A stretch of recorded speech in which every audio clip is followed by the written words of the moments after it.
ನಾವು ಇವತ್ತಿನ ಕಾರ್ಯಕ್ರಮವನ್ನು ಆರಂಭಿಸ್ತಾ ಹೋಗೋಣ. ನನಗೂ ಗೊತ್ತಿಲ್ಲ ಈ ಇಂಟ್ಯೂಷನ್ ಅಂದ್ರೆ ಏನು ಅಂತ ಹೇಳಿ. ಸೊ ನಿಮ್ಮಂಗೆ ಹೇಗೆ ನಿಮಗೆ ಒಂದು ಕ್ಯೂರಿಯಾಸಿಟಿ ಇರುತ್ತೆ, ಅದೇ ತರ ನಾನು ಕೂಡ ಪ್ರಶ್ನೆಗಳನ್ನ ಮಾಡ್ತಾ ಹೋಗ್ತೀನಿ.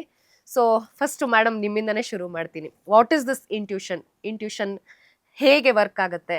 ಮತ್ತೆ ಎಲ್ಲ ಮಕ್ಕಳಲ್ಲಿ ಇರತ್ತಾ ಇಂಟ್ಯೂಷನ್ ಅನ್ನೋದು? ಅದನ್ನ ಹೇಗೆ ಬೆಳಕಿಗೆ ತರೋದು? ಹಾ ಸೊ ಇಂಟ್ಯೂಷನ್ ಅಂದ್ರೆ ಕನ್ನಡದಲ್ಲಿ ಇದನ್ನ ನಾವು ಅಂತಸ್ಫುರಣ ಅಥವಾ ಅಂತರ್ಪ್ರಜ್ಞೆ ಅಂತ ತಗೋಬಹುದು. ಅಂದ್ರೆ ಒಳಗಡೆಯಿಂದ ಬರ ಜ್ಞಾನ ಇದು. ಓಕೆ, ಇದು ನೀವು ಕೇಳಿದ್ರಲ್ಲ ಮಕ್ಕಳಲ್ಲಿ ಇರುತ್ತಾ ಅಂತ, ಇದು ನಮ್ಮೆಲ್ಲರೂ ಇದೆ. ಹ್ಮ್ ಓಕೆ, ಎಷ್ಟೋ ಸತಿ ನಮ್ಗೆ ಅನ್ಸುತ್ತೆ, ಫೋನ್ ಬೆಲ್ ಆದ್ರೆ ರಿಂಗ್ ಆದ್ರೆ ಫೋನು ನಮ್ಗೆ ಅನ್ಸುತ್ತೆ ಓ ಅವ್ರ ಫೋನ್ ಇರಬಹುದು. ಒಂದೊಂದ್ಸತಿ ಡೋರ್ ಬೆಲ್ ರಿಂಗ್ ಆದ್ರೆ ನಮ್ಗೆ ಅನ್ಸುತ್ತೆ ಓ ಬಾಗ್ಲು ತೆಗಿಯೋಣ ಅವ್ರು ಬಂದಿರಬಹುದು. ಒಂದೊಂದ್ಸತಿ ನಮ್ಗೆ ತುಂಬಾ ಹತ್ರದಲ್ಲಿರೋರ್ಗೆ ಹುಷಾರಿಲ್ಲ ಅಥವಾ ಏನೋ ತೊಂದರೆ ಅಂದ್ರೆ ನಮ್ಗೆ ಅವತ್ತು ಅನ್ಸುತ್ತೆ ಓ ಅವ್ರಿಗೇನೋ ತೊಂದರೆ ಆಗಿದೆ ಅಂತ. ಫೋನ್ ಮಾಡಿದಾಗ ಗೊತ್ತಾಗುತ್ತೆ, ಅವ್ರು ಹೇಳ್ತಾರೆ ಹೌದು ನಿಮ್ಗೆ ಹೆಂಗ್ ಗೊತ್ತಾಯ್ತು. ಸೊ ಈ ಅಂತರ್ಪ್ರಜ್ಞೆ ಇಂಟ್ಯೂಷನ್ ನಮ್ಮ ಎಲ್ಲರಲ್ಲೂ ಇದೆ. ಸೊ ಇದನ್ನ ನಾವು 6ನೇ ಇಂದ್ರಿಯ ಅಂತೀವಿ, 6th ಸೆನ್ಸ್ ಅಂತೀವಿ. ಇವಾಗ ನೋಡಿ, ನಾವು ವಾತಾವರಣದಿಂದ 5 ಇಂದ್ರಿಯಗಳನ್ನ ಯೂಸ್ ಮಾಡಿ ನಾವು ಎಲ್ಲ ಇನ್ಫಾರ್ಮೇಶನ್ ತಗೋತೀವಿ, ಎಲ್ಲ ಜ್ಞಾನ ತಗೋತೀವಲ್ವಾ. ಮುಟ್ಬಿಟ್ಟು ನೋಡ್ತೀವಿ, ಸ್ಪರ್ಶದಿಂದ ಗೊತ್ತಾಗತ್ತೆ, ಕೇಳಿಸ್ಕೋತೀವಿ, ವಾಸನೆಗಳು ಸ್ಮೆಲ್ಗಳು ನೋಡ್ತೀವಿ ಅಲ್ವಾ. ಸೊ ಅದರಿಂದ ಸ್ವಲ್ಪ ಮೀರಿರೋದು ಬುದ್ಧಿ ಅಂತೀವಿ. ಇವಾಗ ನಾವು ಹೇಳ್ತೀವಿ ಸೂರ್ಯೋದಯ ಆಗತ್ತೆ, ಸೂರ್ಯಾಸ್ತ ಆಗತ್ತೆ ಅಂತ. ಆದ್ರೆ ನಮ್ ಬುದ್ಧಿ ಏನ್ ಹೇಳುತ್ತೆ, ಅದಾಗಲ್ಲ. ಅದ್ ನಮ್ಗೆ ಯಾಕೆ ಹಂಗೆ ಕಾಣುತ್ತೆ ಅಂದ್ರೆ ಭೂಮಿ ತಿರುಗ್ತಾ ಇದೆ, ಸೂರ್ಯ ತಿರುಗ್ತಾ ಇದ್ದಾನೆ, ಚಂದ್ರ ತಿರುಗ್ತಾ ಇದ್ದಾನೆ ಅಲ್ವಾ, ಅದರಿಂದ. ಸೊ ಈ ಜ್ಞಾನ ನಮ್ಗೆ ಎಲ್ಲಿಂದ ಬಂತು? ಬುದ್ಧಿ ಸ್ತರದಿಂದ ಬಂತು. ಇದ್ರಕ್ಕಿಂತ ಮೀರಿರೋದಕ್ಕೆ ನಾವು ಇಂಟ್ಯೂಷನ್ ಅಥವಾ ಅಂತರ್ಪ್ರಜ್ಞೆ ಅಂತೀವಿ. ಇದನ್ನ ನಾವು right thought at the right time ಅಂತೀವಿ, ಸರಿಯಾದ ಸಮಯದಲ್ಲಿ ಬರೋ ಸರಿಯಾದ ವಿಚಾರ. ಇವಾಗ ಎಷ್ಟೋ ಸತಿ ನಾವು ಎಕ್ಸಾಮ್ಗೆ ಚೆನ್ನಾಗಿ ಓದ್ಕೋತೀವಿ, ನಮ್ ಮನ್ಸು ಹೇಳುತ್ತೆ ಓ ಈ ಪ್ರಶ್ನೆ ತುಂಬಾ ಇಂಪಾರ್ಟೆಂಟು, ಇದು ಬರುತ್ತೆ ಅಂತ ಅಲ್ವಾ, ಓದ್ಕೊಂಡು ಹೋಗ್ತೀವಿ. ಆದ್ರೆ ಆ ಕ್ವೆಶ್ಚನ್ ಪೇಪರ್ ನೋಡಿದ ತಕ್ಷಣ ಒಂಥರ ಬ್ಲ್ಯಾಂಕ್ ಆಗ್ಬಿಡ್ತೀವಿ. ಆಮೇಲೆ ಮನೆಗೆ ಬಂದು ಏನೋ ಕೆಲಸ ಮಾಡ್ತಾ ಇರ್ತೀವಿ, ತಕ್ಷಣ ನಮ್ಗದು ಜ್ಞಾಪಕ ಬರುತ್ತೆ. ಸೊ ಅವಾಗ ಅನ್ಸುತ್ತೆ ಛೇ ನಾನು ಎಷ್ಟು ಚೆನ್ನಾಗಿ ಓದ್ಕೊಂಡಿದ್ದೆ ನೋಡಿ ಹೆಂಗಾಗೋಯ್ತು ಅಂತ. ಸೊ ಈ ವಿಚಾರ ಇವಾಗ ಕರೆಕ್ಟು, ಬಟ್ ಸಮಯ ಸರಿನಾ? ಇವಾಗ ಬಂದ್ರೆ ಅದ್ರದ್ದೇನು ಪ್ರಯೋಜನ? ಅದು ಇಂಟ್ಯೂಷನ್ ಅಲ್ಲ. ಸೊ ಇಂಟ್ಯೂಷನ್ ಅಂದ್ರೆ ಫಸ್ಟ್ ಥಾಟ್ ಅಂತೀವಿ, ಮೊದಲನೇ ಬರೋ ವಿಚಾರ, ಆಮೇಲೆ ಸರಿಯಾದ ಸಮಯದಲ್ಲಿ ಬರೋದ್ ಸರಿಯಾದ ವಿಚಾರ. ಸೊ ಇದು 5 ಇಂದ್ರಿಯಿಂದ ಮೀರಿರೋದಕ್ಕೆ 6ನೇ ಇಂದ್ರಿಯ ಅಥವಾ 6th ಸೆನ್ಸ್ ಅಂತ ಹೇಳ್ತೀವಿ. ಸೊ ಮ್ಯಾಮ್, ಇದೆಲ್ಲರಲ್ಲೂ ಇರತ್ತೆ ಅಂತ ಹೇಳಿದ್ರಿ. ಅಂದ್ರೆ ನಾವು ಚಿಕ್ಕ ವಯಸ್ಸಲ್ಲಿ ನಾವು ನೋಡ್ತಾ ಇದ್ವಿ, ಅಂದ್ರೆ ಒಂದು ಆಟವನ್ನ ಆಟ ಆಡ್ತಾ ಇದ್ವಿ. ಎಷ್ಟೋ ಜನರಿಗೆ ನೆನಪಿರತ್ತೆ ಕೂಡ, ಇದು ಕಣ್ಣಿಗೆ ಬಟ್ಟೆ ಕಟ್ಕೊಂಡು ಕಣ್ಣ ಮುಚ್ಚೆ ಕಾಡೆಗೂಡೆ ಅಂತ ಆಡೋದನ್ನ. ಇವ್ರು ಬಿಟ್ಟು ಅದೆಲ್ಲ ಒಂದ್ ಕಡೆ ಇಂಟ್ಯೂಷನ್ ಅಲ್ವಾ ಮ್ಯಾಮ್? ಸೊ ಅದನ್ನ ನಾವು ಅಲ್ಲಿಗೆ ಸೀಮಿತಗೊಳಿಸ್ಬಿಟ್ವಿ, ಅದನ್ನ ನಾವು ಜಾಗೃತ ಮಾಡಕ್ಕೆ ಹೋಗ್ಲಿಲ್ಲ. ಬಹುಶಃ ಆ ಈ ಒಂದು ಕಲೆ ಅಥವಾ ಈ ಒಂದು ಆರ್ಟ್ ಏನ್ ಅನ್ನೋದಿದೆ, ಅದನ್ನ ಕಲಿಯೋದಕ್ಕೆ ಏನೆಲ್ಲ ಅಂಶಗಳು ಇರಬೇಕು, ಅಥವಾ ಎಲ್ಲರಲ್ಲೂ ಇರುವಂತ ಈ ಒಂದು ಕಲೆನ ಜಸ್ಟ್ ನಾವು ಜಾಗೃತ ಮಾಡ್ಬೇಕಾ, ಹೇಗೆ? ಹಾ ನೋಡಿ, ನಾನು ಅವಾಗ್ಲೇ ಹೇಳ್ದಂಗೆ ಎಲ್ಲರಲ್ಲೂ ಇದೆ. ನಮ್ಮ ಹಳೆ ಋಷಿ ಮುನಿಗಳೆಲ್ಲ ಮಂತ್ರಗಳ ವೇದಗಳೆಲ್ಲ ಹೆಂಗ್ ತಗೊಂಡ್ರು, ಹೆಂಗ್ ಬಂತವ್ರಿಗೆ, ಅವರೆಲ್ಲ ಕುತ್ಕೊಂಡು ಧ್ಯಾನ ಮಾಡಿದಾಗ ಅವ್ರಿಗೆ ಅದೆಲ್ಲ ಪ್ರಾಪ್ತಿ ಆಯ್ತು. ಸೊ ಗುರುದೇವ್ ಅದನ್ನ ತಿರ್ಗಾ ರಿನ್ಯೂವಲ್ ಮಾಡ್ತಾ ಇದ್ದಾರೆ, ಈ ಜ್ಞಾನವನ್ನ ತಿರ್ಗಾ ಸಮಾಜಕ್ಕೆ ಕೊಡ್ತಾ ಇದ್ದಾರೆ. ಇದು ಒಂದು ಅದ್ಭುತವಾದ ಕೊಡುಗೆ ಗುರುದೇವ್ ಶ್ರೀ ಶ್ರೀ ರವಿಶಂಕರ್ ಜಿ ಕಡೆಯಿಂದ. ಸೊ ಇದಲ್ಲಿ ಏನು ಅಂದ್ರೆ, ಫಸ್ಟ್ ನಾವು ಇದನ್ನ ಮಕ್ಳಿಗೆ ಕೊಡ್ತೀವಿ. ಮಕ್ಕಳು ತುಂಬಾ ಮುಗ್ಧವಾಗಿರ್ತಾರೆ. ನೀವು ಹೇಳ್ದಂಗೆ ನಾವು ಕಣ್ಣ ಮುಚ್ಚೆ ಎಲ್ಲ ಆಡಿದಾಗ ಅದೆಲ್ಲ ನೋಡಿ ಸ್ವಲ್ಪ ಮಕ್ಕಳು ಇಮಿಡಿಯೇಟ್ ಆಗಿ ಹಿಡಿದ್ಬಿಡೋರು, ಸ್ವಲ್ಪ ಮಕ್ಕಳಿಗೆ ಟೈಮ್ ಆಗೋದು ಅಲ್ವಾ. ಸೊ ಸ್ವಲ್ಪ ಮಕ್ಕಳಿಗೆ ಬೇಗ ಬಂದ್ಬಿಡುತ್ತೆ ಇಂಟ್ಯೂಷನ್, ಸ್ವಲ್ಪ ಅದಕ್ಕೆ ಸಮಯ ತಗೊಳುತ್ತೆ. ಸೊ ಮಕ್ಕಳು ಮುಗ್ಧವಾಗಿರ್ತಾರೆ, ತುಂಬಾ ಫ್ರೆಶ್ ಆಗಿರ್ತಾರೆ, ತುಂಬಾ ಬುದ್ಧಿ ಉಪಯೋಗಿಸಲ್ಲ. ಸೊ ಈ ಕಾರ್ಯಕ್ರಮ ನಾವು 5 ವರ್ಷದಿಂದ 18 ವರ್ಷದವರು ಕೊಡ್ತೀವಿ. ಸೊ ಜೂನಿಯರ್ ಲೆವೆಲ್ 5ರಿಂದ 8 ವರ್ಷ ಇರುತ್ತೆ, ಸೀನಿಯರ್ ಲೆವೆಲ್ 8 ವರ್ಷದಿಂದ 18 ವರ್ಷ ಇರುತ್ತೆ.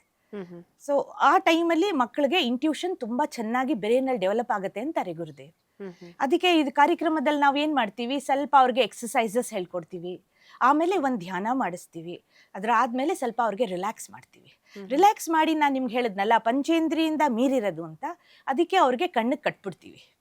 ಕಣ್ಣಿಗೆ ಕಟ್ಬಿಟ್ಟು ಸ್ವಲ್ಪ ಆಕ್ಟಿವಿಟೀಸ್ ಎಲ್ಲ ಮಾಡಿಸ್ತೀವಿ. ಇವಾಗ ನಾವು ಬರ್ದಿದ್ದನ್ನ ಅವ್ರು ಕಾಪಿ ಮಾಡ್ತಾರೆ, ನೀವೇನಾದ್ರು ಕಾರ್ಡ್ ತೋರಿಸಿದ್ರೆ ಅದನ್ನ ಐಡೆಂಟಿಫೈ ಮಾಡ್ತಾರೆ, ಇವನ್ ಪಕ್ಕದ ರೂಮಲ್ಲಿ ಏನಾರು ಇಟ್ರೆ ಅದನ್ನ ಹೇಳ್ತಾರೆ, ಏನಾದ್ರು ಕಳ್ದೋಗಿದ್ರೆ ಇದು ಅಲ್ಲಿದೆ ಅಂತ ಹೇಳ್ತಾರೆ. ಇದೆಲ್ಲ ಪಂಚೇಂದ್ರಿಯಿಂದ ಮೀರಿದೆ ಅಂತ ತೋರಿಸ್ತೀವಿ.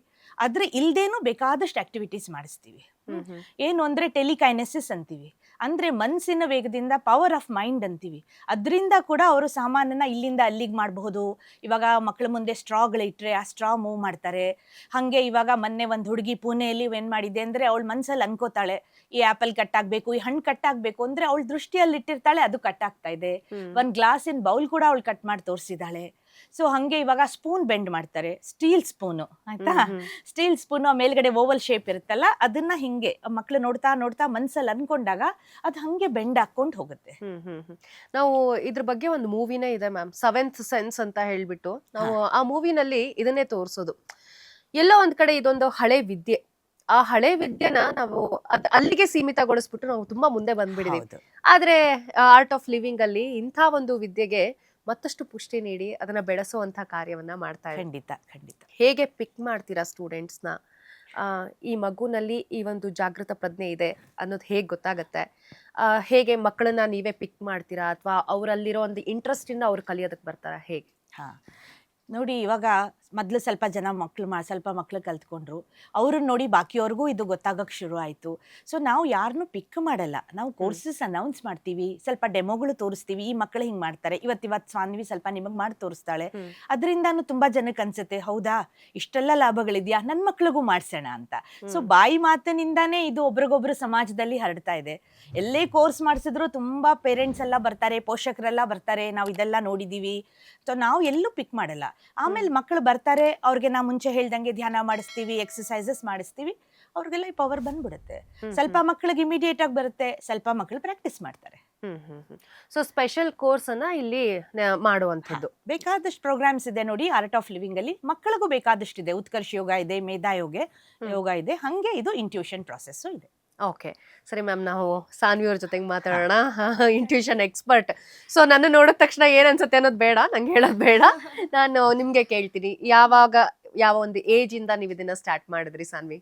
ನಾನು ಇದು ಸ್ಟಾರ್ಟ್ ಮಾಡಿರೋದು 8 years ಇಂದ. ಓಕೆ. ಸೊ ಇವಾಗ ನಾನು 5 years ಇಂದ ಖಂಡಿತ ಪ್ರಾಕ್ಟೀಸ್ ಮಾಡೋದು, ಡೈಲಿ ಅದೆಲ್ಲ ಮಾಡಿ ನನಗೆ ಟೆಲಿಕೈನೆಸಿಸ್, ಬ್ಲೈಂಡ್ ಫೋಲ್ಡ್ ಆಕ್ಟಿವಿಟೀಸ್ ಅದೆಲ್ಲ ಬರುತ್ತೆ. ಅದು ಎಲ್ಲ ಮಕ್ಕಳದಲ್ಲಿನೂ ಇರುತ್ತೆ, ಆದ್ರೆ ಒಂದು daily practice makes a man perfect ಅಂತ ಒಂದು ಪ್ರಾವರ್ಬ್ ಇದೆ ಅಲ್ಲ, ಅದು ಇಲ್ಲಿನೂ ಇದಾಗುತ್ತೆ. ಸೊ ನಾವೆಲ್ಲ ಪ್ರಾಕ್ಟೀಸ್ ಮಾಡಿದಷ್ಟು ನಮ್ಗೆ ಅದರಲ್ಲಿ ಲಾಭವನ್ನು ಸಿಗ್ಬೋದು. ಸರಿ, 8 years ಸ್ಟಾರ್ಟ್ ಮಾಡಿದ್ರಿ ಅಂದ್ರೆ almost second R third standard ಇದ್ರಿ ಅನ್ಸುತ್ತೆ. 3rd standard. ಓಕೆ, ನಿಮಗೆ ಅಂದ್ರೆ ಅಮ್ಮ ಅಪ್ಪ ಹೇಳಿದ್ರ ಈ ಕ್ಲಾಸ್ ಅಟೆಂಡ್ ಮಾಡೋ, ಅಥವಾ ನಿಮಗೆ ಏನಾದ್ರೂ ಇಂಟ್ರೆಸ್ಟ್ ಇದ್ದು ನನಗೆ ಯಾಕೋ ಹೀಗೆ ಅನ್ನಿಸ್ತಿದೆ, ನನ್ಗೇನೋ ಒಂದು ಇಂಟ್ಯೂಷನ್ ಅನ್ನಿಸ್ತಿದೆ, ನಾನು ಇದ್ರಲ್ಲಿ ಏನೋ ಒಂದು ಸ್ಪೆಷಲೈಸ್ ಅನ್ನಿಸ್ತಿದೆ ಅಂತ ಹೇಳಿ ಜಾಯ್ನ್ ಆಗ್ಬೇಕು ಅಂತ ಏನಾದ್ರು ಅಮ್ಮ ಅಪ್ಪನ ಹತ್ರ ಹೇಳಿದ್ರ ಹೇಗೆ? ಆಕ್ಚುಲಿ ನಮ್ಮ ಅಪ್ಪ ಆರ್ಟ್ ಆಫ್ ಲಿವಿಂಗ್ ಅಲ್ಲಿ ಫಸ್ಟ್ ಜಾಯಿನ್ ಆಗಿರೋದು. ಓಕೆ. ಅದಾದ್ಮೇಲೆ ಅಪ್ಪನ ಜೊತೆ ನಾನು ಒಂದಿನ ಹೋಗಿದ್ದೆ, ಅಲ್ಲಿ ಒಂದು ಡೆಮೋ ತೋರಿಸಿದ್ದು ಅರ್ಚನಾ ಮ್ಯಾಮ್ ಅವರು. ಓಕೆ. ಸೊ ಅದ್ ನೋಡಿ ಇದೇನಪ್ಪ ಇದು ತುಂಬಾ ಚೆನ್ನಾಗಿದೆಯಲ್ಲ, ನಂಗೂ ಬಂದ್ರೆ ಹೆಂಗ್ ಚೆನ್ನಾಗಿರುತ್ತೆ ಅಂತ ನನ್ಗೂ ಇಂಟ್ರೆಸ್ಟ್ ಬಂತು. ಓಕೆ. ಅದಾದ್ಮೇಲೆ ನಾನು ಕೋರ್ಸ್ ಜಾಯಿನ್ ಮಾಡಿದೆ. ಕೋರ್ಸ್ ಎಲ್ಲ ಮಾಡಿ ಆ ದಿನದಿಂದನೇ ನನ್ಗೆ ಎಲ್ಲಾ ಆಕ್ಟಿವಿಟೀಸ್ ಬರೋದು ಅದೆಲ್ಲ ಆಯ್ತು. ಇದು ನನಗೆ ಸೇಮ್ ಡೇ ಅಲ್ಲಿ ಬಂತು, ಆದ್ರೆ ಕೆಲವು ಮಕ್ಳಿಗೆ ಹಂಗ್ ಬರಕ್ ಆಗಲ್ಲ, ಅದು ಒಬ್ಬೊಬ್ರಿಗೆ ಒಬ್ಬೊಬ್ಬ ಟೈಮಿಗೆ ಬರುತ್ತೆ. ಓಕೆ. ಸೊ ಆಲ್ಮೋಸ್ಟ್ 5 years ಇಂದ ನೀವು ರೆಗ್ಯುಲರ್ ಪ್ರಾಕ್ಟೀಸ್ ಅಲ್ಲಿ ಇದ್ದೀರಾ? ಓಕೆ, ನಾವು ಒಂದು ಡೆಮೋ ಮಾಡೋಣವಾ ಇವಾಗ? ಟೆಸ್ಟ್ ಮಾಡೋಣವಾ ಹೇಗೆ ಮಾಡ್ತೀರಾ ಅಂತ ನೋಡೋಣವಾ? ಸರಿ. ಸೊ ಇವಾಗ ನಾನು ಹೇಳ್ದಾಗೆ ಅವರು ಕೆಲವೊಂದು ಇಂಟ್ಯೂಷನ್, ಅವ್ರಿಗೆ ಬರೋವಂಥ ಇಂಟ್ಯೂಷನಿಂದ ಒಂದು ಡೆಮೋ ಮಾಡ್ತಾರೆ. ಸೊ ನಮ್ಗೇನೂ ಗೊತ್ತಿಲ್ಲ, we are completely blank here. ಅವ್ರ ಹತ್ರನೇ ನಾವು ಮಾತಾಡ್ತಾ ತಿಳ್ಕೊಳ್ತಾ ಹೋಗೋಣ. ನಿಮಗೆಲ್ಲ ಹೇಗೆ ಕುತೂಹಲ ಇದೆ, ನನಗೂ ಕೂಡ ಆ ಕುತೂಹಲವನ್ನು ನಾನು ಎಕ್ಸಾಮಿನ್ ಮಾಡ್ತಾ ಇದ್ದೀನಿ ಅಂತಾನೆ ಅನ್ಕೊಳ್ಳೋಣ. ಸೊ ಇದು what is this ma'am? Blind fold ಇದೆ. ಓಕೆ. ಇದು ಆರ್ಟ್ ಆಫ್ ಲಿವಿಂಗ್ ಇಂದ ಡೆಮೋ ಬ್ಲೈಂಡ್ ಫೋಲ್ಡ್ ಅಂತ. ಓಕೆ. ಈ ಬ್ಲೈಂಡ್ ಫೋಲ್ಡ್ ಅಲ್ಲಿ ಏನ್ ಸ್ಪೆಷಾಲಿಟಿ ಅಂದ್ರೆ ಇದು ಎಲ್ಲಾ ಕಡೆಯಿಂದ ಕವರ್ ಇದೆ. ಓಕೆ. ಯಾವುದು ರೇ ಆಫ್ ಲೈಟ್ ಪಾಸ್ ಆಗಲ್ಲ. ಓಕೆ. ನಿಮಗೆ ನೋಡಿದ್ರೆ ಇಲ್ಲಿ ನೋಡಿ, ಇಲ್ಲೆಲ್ಲ ಫುಲ್ ಪ್ಯಾಡೆಡ್ ಇದೆ, ನೀವ್ ಹಾಕೊಂಡ್ ನೋಡಿ. ಓಕೆ. ಸತಿ ಎಲ್ಲ ಪ್ಯಾಡೆಡ್ ಇದೆ, ಏನು ಕಾಣಿಸಲ್ಲ ಅದರಿಂದ. ಸರಿ, ನಾನು ಹಾಕಿ ನೋಡೋಣ. ಸೊ ನನಗಂತೂ ಏನು ಕಾಣಿಸ್ತಾ ಇಲ್ಲ. ಯಾವ್ದಾದ್ರು ಸುಮ್ಮನೆ ಒಂದು ನಂಬರ್ ಕೊಡಿ ನೋಡೋಣಂತೆ, ಏನೋ ಒಂದು ಸೈನೋ ವಾಟ್ ಎವರ್. ಇದೆಷ್ಟು? ಐ ಥಿಂಕ್ ನಂಬರ್ ತೋರಿಸ್ತಿರೋದಾ? ಓಕೆ. 7. ಓಹ್, ಇಲ್ವಾ? ಹಂಗಂದ್ರೆ ನಂಗೆ ಇಂಟ್ಯೂಷನ್ ಇಲ್ಲ. ಸೊ ಇದ್ರಲ್ಲಂತೂ ಏನು ಕಾಣಿಸ್ತಾ ಇಲ್ಲ. ಓಕೆ, ಇದನ್ನ ನೀನು ಹಾಕೋಮ್ಮ. ಓಕೆ. ಸೊ ಇದೆಷ್ಟಮ್ಮ? 4. ಓಕೆ. ಹಾ, ಇದು 2. ಓಕೆ. ಸರಿ, ಇವಾಗ ನೀವು ಬ್ಲೈಂಡ್ ಫೋಲ್ಡ್ ಹಾಕೊಂಡಿದ್ಯಲ್ಲ, ನಾನು ಯಾವುದಾದ್ರೂ ಒಂದು ಪಿಕ್ಚರು ತೋರಿಸಿದ್ರೆ ಕ್ಯಾನ್ ಯು ಟೆಲ್ ದ್ಯಾಟ್? ಹಾ ಹಾ ಓಕೆ. ಸೊ ನಾನು ಬರಬೇಕಾದ್ರೆ ಕೆಲವೊಂದು ಇಮೇಜಸ್ನ ಡೌನ್ಲೋಡ್ ಮಾಡ್ಕೊಂಡು ಬಂದಿದ್ದೆ. ಸೊ ನೋಡೋಣ ಸಾನ್ವಿ ಇಂಟ್ಯೂಷನಿಂದ ಅದನ್ನು ಕಂಡು ಹಿಡಿತಾರ ಅಂತ ಹೇಳಿಬಿಟ್ಟು. You can see this. Okay. So ಇದರಲ್ಲಿ ಶಿವಂದ್ ಪಿಕ್ಚರ್ ಇದೆ. ಶಿವ ಮತ್ತು ಗಣಪತಿ ಇಬ್ರದ್ದು ಮಿಕ್ಸ್ ಆಗಿರೋದು ಒಂದು ಪಿಕ್ಚರು. ಇದರಲ್ಲಿ ಶಂಖ, ಸರ್ಪ ಮತ್ತು ಯೆಲ್ಲೋ ಕಲರ್ದು ಧೋತಿ ಹಾಕಿರೋದು ಒಂದು ಪಿಕ್ಚರ್ ಇದೆ.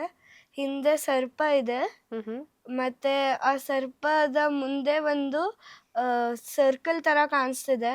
ಯೆಲ್ಲೋ ಕಲರ್ ಸರ್ಕಲ್ ಆಗಿದೆ. ಇದು ರಾತ್ರಿ ಹೊತ್ತು ಅಲ್ಲಿ ಒಂದು ನನಗೆ ಮೂನ್ಸು, ಸ್ಟಾರ್ಸು, ಆಕಾಶದ ಎಲ್ಲ ಕಾಣಿಸ್ತಿದೆ. ಓಕೆ. ಅವರು ಕಮಲದಲ್ಲಿ ಕುತ್ಕೊಂಡಿದ್ದಾರೆ ಮತ್ತೆ ನೀರಿನಲ್ಲಿದ್ದಾರೆ.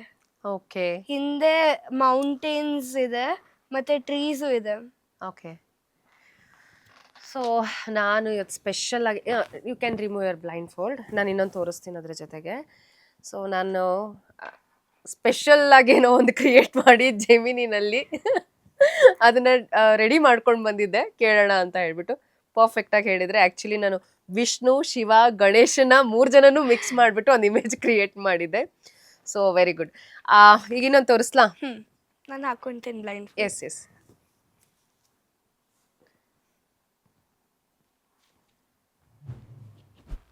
Okay, I have one more pic here. ಹಾಂ, ಸೊ ಇಲ್ಲಿ ಇನ್ನೊಂದು ಪಿಕ್ ಇದೆ. ಇದಿಷ್ಟೇ ಅಲ್ಲ, ಇನ್ನೂ ನಾವು ಜಾಸ್ತಿ ವಿಷಯಗಳನ್ನು ತಿಳ್ಕೊಳ್ತಾ ಹೋಗೋಣ, ಬೇರೆ ಬೇರೆ ಪಿಕ್ಸು, ಆರ್ಟಿಕಲ್ಸು ಸಂಬಂಧಪಟ್ಟಂಗೆ. ಸೊ ತಗೊಮ್ಮ ಸಾನ್ವಿ. ಸೊ ಇದು ಒಂದು ಅರ್ಜುನ ಕೃಷ್ಣ ಮಹಾಭಾರತದ ಸೀನ್ ಅನಿಸುತ್ತೆ.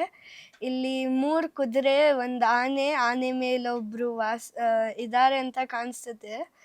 ಮತ್ತೆ ಈ ಸೈಡಲ್ಲಿರೋರು ಪಾಂಡವದವರು, ಮತ್ತೆ ಈ ಸೈಡ್ ಲೆಫ್ಟ್ ಸೈಡಲ್ಲಿರೋರು ಕೌರವದವರು. ಇದು ಒಂದು ಯುದ್ಧದ ಸೀನ್ ಅಂತ ನಂಗೆ ಕಾಣಿಸ್ತಿದೆ. ಸೂಪರ್.